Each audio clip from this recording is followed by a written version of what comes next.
Topic है why democracy. एक बहस हुई मैडम लिंडो की क्लास में। प्रीवियस सेक्शन में उन्होंने ये बताया था कि डेमोक्रेसी क्या है और स्टूडेंट से बोला कि क्या वो सोचते हैं कि डेमोक्रेसी क्या बेस्ट फॉर्म है गवर्नमेंट की। तो हर एक को कुछ ना कुछ कहना था। अब सबसे पहले बात होने लग गई कि डेमोक्रेसी की बेनिफिट्स क्या है, मेरिट्स क्या है। योलांडा ने कहा कि हम डेमोक्रेटिक कंट्री में रहते हैं, पूरी दुनिया में लोग चाहते हैं डेमोक्रेसी। कंट्रीज जो डेमोक्रेटिक पहले नहीं थी वो भी अब डेमोक्रेटिक बन रही हैं। सारे महान लोग अच्छी अच्छी बातें कह रहे हैं, तो इसका मतलब क्या हुआ कि डेमोक्रेसी तो बेस्ट है। तो इस पे हम बहस क्यों करें। टैंकिनी ने कहा पर लिंगडो मैडम ने यह कहा था कि हमें हर चीज एकदम से एक्सेप्ट नहीं कर लेनी चाहिए इसलिए कि वो फेमस है या हर कोई और एक्सेप्ट कर रहा है। ये भी तो हो सकता है कि हर कोई गलत रास्ता अपना रहा हो या गलत रास्ता फॉलो कर रहा हो। जेनी ने कहा कि एक्चुअल में ये गलत रास्ता है। हमारी डेमोक्रेसी हमारी कंट्री के लिए क्या लेके आई। 70 दशक हम देख चुके हैं डेमोक्रेसी के, अभी तक जो है हमारी कंट्री में इतनी गरीबी है। रिबियांग ने कहा पर उसका डेमोक्रेसी से क्या लेना देना। क्या हमारे यहाँ गरीबी है क्योंकि हम डेमोक्रेटिक हैं, या हमारे यहाँ गरीबी है भले ही हम डेमोक्रेटिक हैं। जेनी ने कहा जो भी है इससे क्या फर्क पड़ता है, पॉइंट ये है कि ये बेस्ट फॉर्म ऑफ गवर्नमेंट नहीं है। डेमोक्रेसी में हमेशा आपको कंफ्यूजन, इंस्टेबिलिटी, अस्थिरता, करप्शन या हिपोक्रेसी मिलेगी। पॉलिटिशियंस आपस में लड़ते रहते हैं, कंट्री की किसको चिंता है। कोईमोन ने कहा तो हमें क्या करना चाहिए, इसकी जगह क्या होना चाहिए, वापस ब्रिटिश रूल चले जाएं, बाहर के कंट्रीज के लोगों को बुलाएं, राजाओं को बुलाएं कि हमारी कंट्री में रूल करो। रोज ने कहा मुझे नहीं पता, मुझे ऐसा लगता है कि हमारी कंट्री को एक स्ट्रॉन्ग लीडर की जरूरत है जो ना तो इलेक्शंस और ना पार्लियामेंट के बारे में सोचे। एक ऐसा लीडर जिसके पास सारी पावर्स हो, वो हर कुछ कर सके जो इस कंट्री के इंटरेस्ट में हो। वही अकेला सारा करप्शन हटा सकता है और गरीबी हटा सकता है इस कंट्री से। तो उसमें से पीछे से कोई चिल्लाया इसको डिक्टेटरशिप कहते हैं। कोई ने कहा सोचो कि अगर वो पर्सन जो है सारी पावर्स खुद के लिए यूज करने लग जाए अपनी फैमिली के लिए, और क्या वो खुद ही करप्ट हो। रोज ने कहा मैं सिर्फ एक ऑनेस्ट, सिंसियर और बहुत ही स्ट्रॉन्ग लीडर के बारे में बोल रही हूँ। कोई ने कहा पर ये तो सही नहीं है, आप कंपेयर कर रहे हो रियल डेमोक्रेसी को एक आइडियल डिक्टेटरशिप से। हमें आइडियल को आइडियल के साथ, रियल को रियल के साथ कंपेयर करना चाहिए। अभी डिक्टेटर्स का अगर रियल लाइफ का रिकॉर्ड है उसे चेक करो, सबसे ज्यादा करप्ट, सेल्फिश और ब्रूटल है। यह है कि हमें उसके बारे में बहुत ज्यादा पता नहीं है, और सबसे ज्यादा खराब क्या है कि आप उससे निकल भी नहीं सकते। मैम लिंगडो जो है वो बड़े ध्यान से, बड़े इंटरेस्ट से इन लोग का डिस्कशन सुन रही थी। फिर वो जो है अब उन्होंने भी जो है बीच में अपना वो दिखाया, एक थॉट। उन्होंने कहा मुझे बहुत अच्छा लगा कि तुम लोग जो हो बहस कर रहे हो बहुत ही पैशन के साथ। मुझे नहीं पता कौन सही है कौन गलत, ये आपस में सेटल करो। पर मुझे क्या लगता है कि आप सब चाहते हो कि आपकी बातें जो है वो रखी जाए।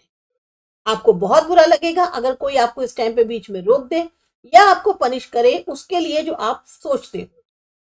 क्या आप उस कंट्री में ऐसा कर पाओगे जो डेमोक्रेटिक नहीं है? क्या ये बिल्कुल सही तर्क है डेमोक्रेसी के लिए? अब कुछ आर्ग्यूमेंट्स डेमोक्रेसी के अगेंस्ट। ये जो कॉन्वर्सेशन था इसमें मोस्टली आर्ग्यूमेंट्स थे वो हम डेमोक्रेसी के खिलाफ जो हैं सुनते हैं वो हैं। अब देखते हैं कौन कौन से आर्ग्यूमेंट्स हैं। लीडर्स लगातार चेंज होते रहते हैं डेमोक्रेसी में, उससे अस्थिरता बनी रहती है।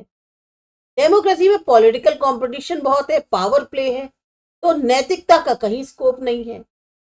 इतने सारे लोगों की सलाहें ली जाती है डेमोक्रेसी में कि उससे जो है बहुत ज्यादा देरी हो जाती है। जो चुने हुए लीडर्स हैं उन्हें पता ही नहीं है कि लोगों का इंटरेस्ट बेस्ट किसमें है, उससे वो गलत डिसीजन ले लेते हैं। डेमोक्रेसी के साथ कारण करप्शन होता है क्योंकि ये इलेक्टोरल कंपटीशन पे आधारित है। जो साधारण लोग हैं उन्हें यही नहीं पता उनके लिए अच्छा क्या है, तो वो अपने लिए कुछ डिसाइड ही नहीं कर सकते। कुछ और भी आर्ग्यूमेंट्स हैं डेमोक्रेसी के खिलाफ जो आप सोच सकते हो।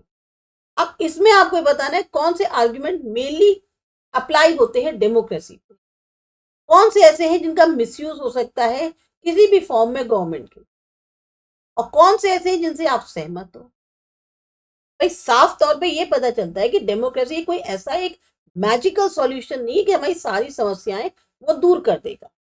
उसने पॉवर्टी नहीं खत्म करी हमारी कंट्री में, गरीबी नहीं खत्म करी, या और जो बाकी वर्ल्ड के हिस्से वहां पर भी नहीं खत्म करी। डेमोक्रेसी एक गवर्नमेंट होने के नाते, एक फॉर्म ऑफ गवर्नमेंट होने के नाते सिर्फ ये इंश्योर कर सकती है कि लोग जो हैं अपने खुद के डिसीजंस ले सके। ये नहीं गारंटी करती कि उनके डिसीजंस सही होंगे। लोग गलती कर सकते हैं। अगर हम लोगों को इन्वॉल्व करते हैं डिसीजन लेने में, उससे जो है डिसीजन मेकिंग में बहुत देरी हो जाती है। ये भी बात सही है कि डेमोक्रेसी के जो है कारण बहुत जल्दी जल्दी चेंजेस होते हैं लीडरशिप में। इसके कारण क्या होता है, कई बड़े बड़े डिसीजन जो है उन पर धक्का लगता है।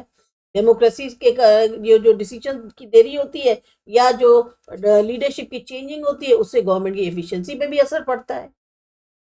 तो ये जो सारे आर्ग्यूमेंट है ये बताते हैं कि डेमोक्रेसी जो है, जिस तरह की अभी तक देखा जाए, वो आइडियल फॉर्म ऑफ गवर्नमेंट नहीं हो सकती। पर सवाल ये नहीं है कि हम जो रियल लाइफ में फेस करते हैं, सवाल ये है कि हम जो फेस करते हैं वो बिल्कुल अलग है। क्या डेमोक्रेसी बेटर है और फॉर्म ऑफ गवर्नमेंट से, जिनमें से हमें चुनना है? आप देखते हैं आर्ग्यूमेंट्स डेमोक्रेसी के लिए। चाइना में जो फैमिन हुआ 1958-61 में, वो अब तक का वर्ल्ड का सबसे वर्स्ट रिकॉर्डेड फैमिन हुआ है। 3 करोड़ के लोग करीब जो है भूखमरी से मर गए थे। उस समय इंडिया की इकोनॉमिक कंडीशन चाइना से बेटर नहीं थी, लेकिन तब भी इंडिया में उस तरीके का फैमिन नहीं हुआ जिस तरह से चाइना में हुआ। तो जो इकोनॉमिक्स हैं उनका ये मानना है ये कहीं ना कहीं जो अलग अलग गवर्नमेंट पॉलिसीज रही दोनों कंट्रीज में, उसका नतीजा है। इंडिया के अंदर डेमोक्रेसी थी, इसी की वजह से इंडियन गवर्नमेंट ने जो फूड स्कैर्सिटी थी उसकी तरफ इस तरह से रिस्पॉन्ड किया जिस तरह से चाइनीज गवर्नमेंट ने नहीं किया। उनका कहना है कि कोई भी बड़े से बड़ा फैमिन जो है अब तक इंडिपेंडेंट और डेमोक्रेटिक कंट्री में नहीं हुआ। अगर चाइना में भी मल्टी पार्टी इलेक्शंस होते, ऑपोजिशन पार्टी होती, एक प्रेस होती जो फ्री होती क्रिटिसाइज करने के लिए गवर्नमेंट में, तो बहुत सारे लोग इस तरह से फैमिन में नहीं मरते। ये एग्जाम्पल जो है एक कारण हमारे सामने रखता है कि क्यों डेमोक्रेसी को जो है बेस्ट फॉर्म ऑफ गवर्नमेंट माना जाता है। डेमोक्रेसी बेटर है किसी और फॉर्म ऑफ गवर्नमेंट से, खास तौर से रिस्पॉन्ड में करने में जो लोगों की जरूरत है उसके लिए। एक नॉन डेमोक्रेटिक गवर्नमेंट कर भी सकती है जो लोगों की नीड है, पर सब कुछ डिपेंड किस पे करता है, उन लोगों पे जो रूल कर रहे हैं। अगर रूलर ना चाहे तो उनको जो है नहीं एक्ट करने की जरूरत है, जैसी लोगों की एक अपनी अपेक्षाएं हैं, इच्छाएं हैं। तो डेमोक्रेसी में क्या जरूरत होती है कि रूलर्स जो हैं वो लोगों की नीड्स पर ध्यान दें। हम ये कह सकते हैं डेमोक्रेटिक गवर्नमेंट जो है वो बेटर गवर्नमेंट है, क्योंकि उसमें काफी ज्यादा ये अकाउंटेबल मानी जा सकती है गवर्नमेंट, फॉर्म ऑफ गवर्नमेंट, क्योंकि इसकी में जवाबदेही बहुत ज्यादा बनती है पब्लिक के प्रति। एक और रीजन है कि डेमोक्रेसी जो है वो हमें बेटर डिसीजंस लेने में मदद करती है किसी नॉन डेमोक्रेटिक गवर्नमेंट के कंपैरिजन। तो ये आधारित है सलाह मशवरे पे और डिस्कशंस पे। जो डेमोक्रेटिक डिसीजंस है उसमें बहुत सारे लोग इन्वॉल्व होते हैं, डिस्कशंस होती हैं, मीटिंग्स होती हैं। जब इतने सारे लोग अपने एक साथ सोचेंगे तो कहीं ना कहीं वो लोग जो है मिस्टेक्स पॉइंट आउट कर पाएंगे डिसीजन में समय जरूर लगता है, पर इसका सबसे बड़ा फायदा है कि इंपॉर्टेंट डिसीजंस को लेने में टाइम लिया जाए, सोचा जाए। उससे आप रैश या इररिस्पॉन्सिबल डिसीजंस लेने में उसके चांसेस कम हो जाते हैं। तो डेमोक्रेसी इंप्रूव करती है क्वालिटी डिसीजन मेकिंग। ये जो है पूरी तरह से रिलेटेड है थर्ड आर्ग्यूमेंट से। डेमोक्रेसी एक मेथड देती है डील करने का डिफरेंसेस और कॉन्फ्लिक्ट्स।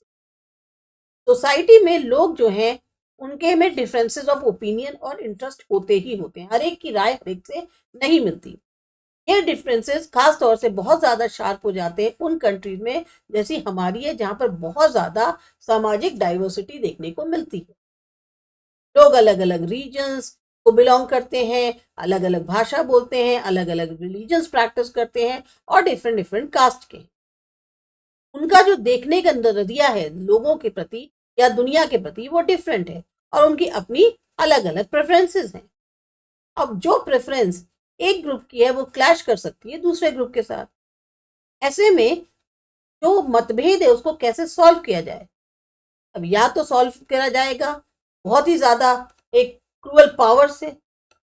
जो भी ग्रुप ज्यादा पावरफुल है वो अपनी टर्म्स एंड कंडीशंस को जो है थोपेगा दूसरे पे और उसको एक्सेप्ट करनी पड़ेगी। पर इससे क्या होगा? लोग जो हैं, जो दूसरा वाला पक्ष होगा वो ना खुश रहेगा, उसके में कहीं ना कहीं एक असंतोष होगा। अलग अलग ग्रुप्स एक साथ नहीं रह सकते इस तरीके से बहुत लंबे समय तक। डेमोक्रेसी जो है प्रोवाइड करती है एक ओनली पीसफुल सॉल्यूशन इस समय।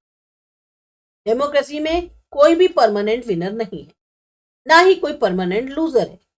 अलग अलग ग्रुप्स अपने दूसरे के साथ शांतिपूर्वक रह सकते हैं। हमारी जो डाइवर्स कंट्री है इंडिया, इसमें डेमोक्रेसी जो है वो हमारी कंट्री को एक साथ रखती है। तो ये जो तीनों आर्ग्यूमेंट्स थे ये थे कि डेमोक्रेसी के इफेक्ट्स कैसे हैं क्वालिटी ऑफ गवर्नमेंट पे और सोशल लाइफ। और जो सबसे स्ट्रॉन्गेस्ट आर्ग्यूमेंट है डेमोक्रेसी का वो इसलिए नहीं है कि डेमोक्रेसी क्या करती है गवर्नमेंट को, ये है कि डेमोक्रेसी क्या करती है सिटीजन्स को। अगर डेमोक्रेसी नहीं ला सकती है बेटर डिसीजंस, अकाउंटेबल गवर्नमेंट, तो भी हम कह सकते हैं कि वो और बाकी फॉर्म्स ऑफ गवर्नमेंट से काफी बेटर है।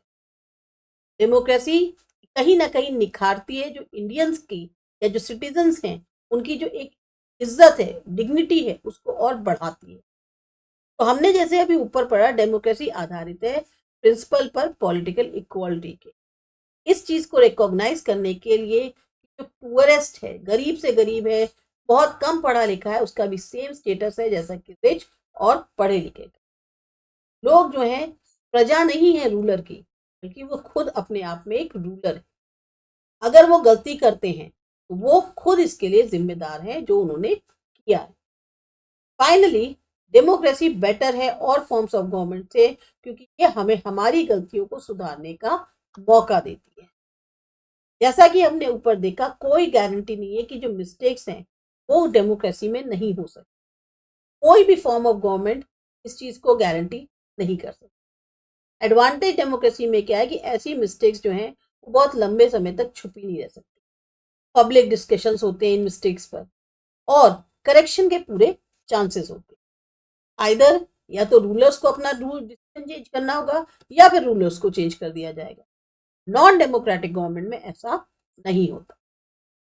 अब हम इसको एक पूरा इसको जोड़ के बताएं, डेमोक्रेसी जो है हमें हर चीज नहीं दे सकती और सारी समस्याओं का सॉल्यूशन नहीं है, पर हाँ ये बेटर है किसी और ऑल्टरनेटिव से जो भी हमें पता है।